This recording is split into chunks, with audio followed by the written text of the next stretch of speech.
problem or am I part of the solution? Those are the two questions. Because just because we're just because we're smart, and all of us are on some level we're smart. Maybe even too smart, but on some level we're educated, we're aware, especially relative to the rest of the world, one of the more conscious countries in the world. And figure out, A, what can I do? And B, making sure that I have an awareness and I'm part of the solution and not part of the problem. And no matter who you are, just because we're smart doesn't mean we always have the answer. Reminds me of a story of Einstein. Albert Einstein and his wife go camping. And I heard this when I was in Israel. This guy told me this joke story. So Albert Einstein and his wife go camping. 4 o'clock in the morning. Einstein's wife wakes up and says, Albert, Albert!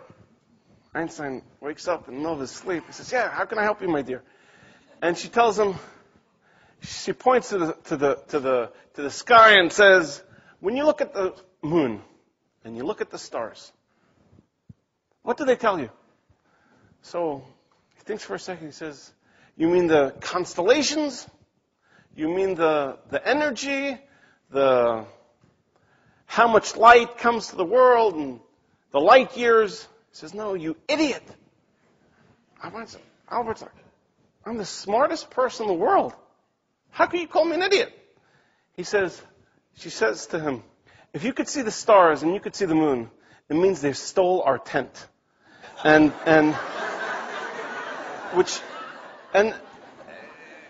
it's a funny joke, but it actually has a point. Because sometimes we totally don't ask the right question. And if we don't ask the right question, we're not going to find the right answer. We're not going to find the right answer. We need to be focused on the question at hand. We need to figure out what should we ask? What's the question? What's the question? And when we figure out the question, we can then figure out the answer. We can't just assume that we know the question and assume the question, then assume the answer.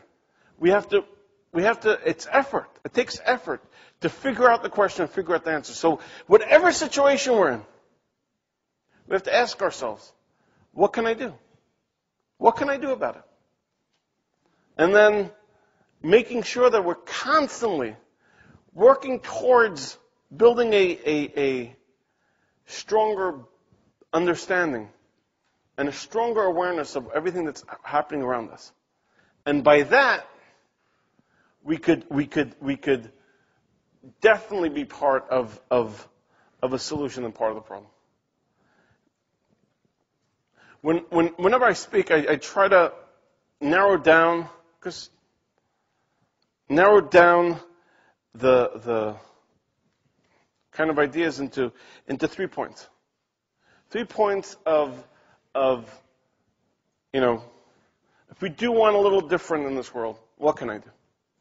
And it's usually down to 3 points. The first is an understanding, an awareness. If we're exactly the same person in a year from now than we are today, if we're the exact same person, there is no way that our life will be any different, with its good and its bad.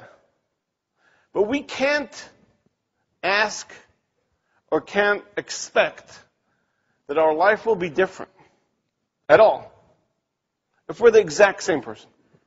If we're the exact same person tomorrow, a month, a year, than today, in our life, the good and the bad will travel with us. If we do want, and hopefully we all do, in some aspect, at least one aspect of our life, we need to know that we need to make some kind of change. Some kind of change. And start with one. Just one thing that we know that we could do a little better with. Just one thing that we know we could do a little better with. And if we start working on that, it's a great place to start. And if we just move even 1 degree different, 20 miles down, if you take 2 trains that are almost running in parallel paths, but just a little different, 20 miles later, they're completely separate.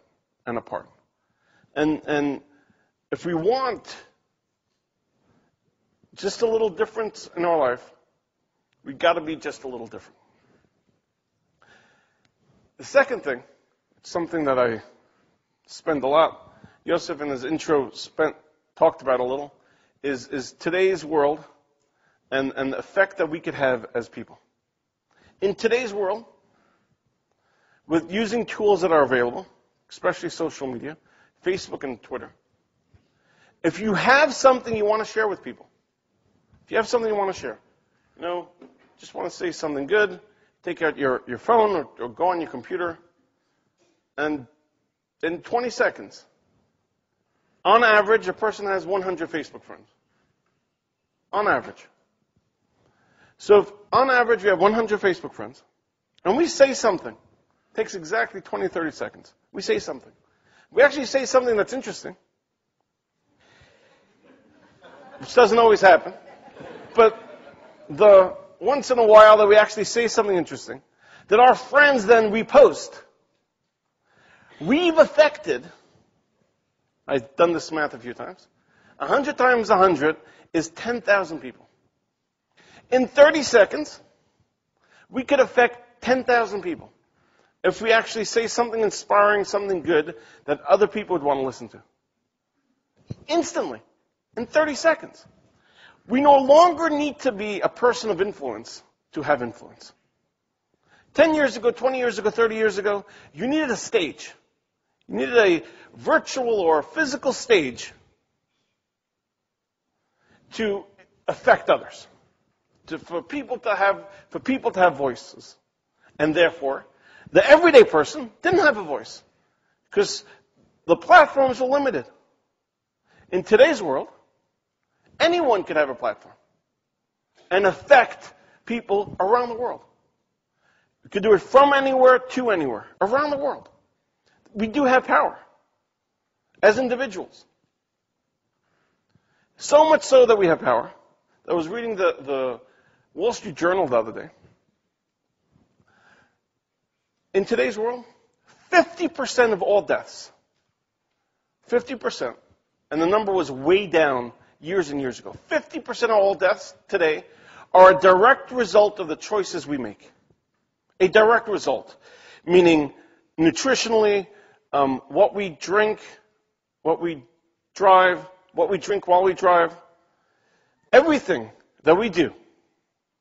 In today's world, we've reached a level that 50% is already in our hands. The advances in technology and in medicine has taken us to a point where 50%, and that number should grow. It should be 60% in 10 years. And eventually, it can never be 100% because random events happen in our life, but we have so much power.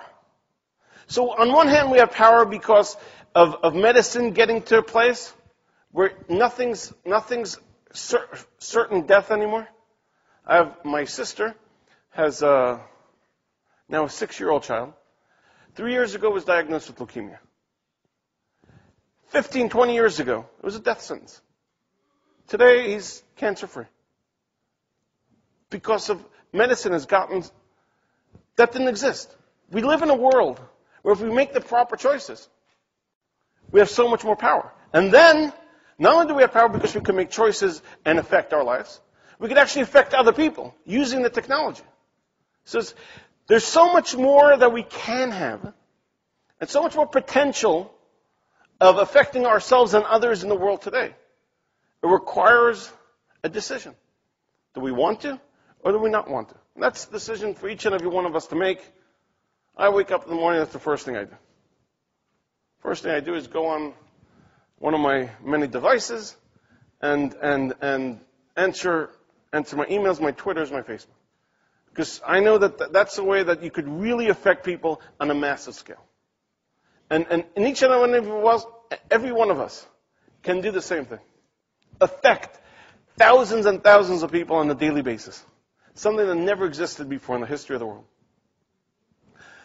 The third, and sometimes most difficult, is to understand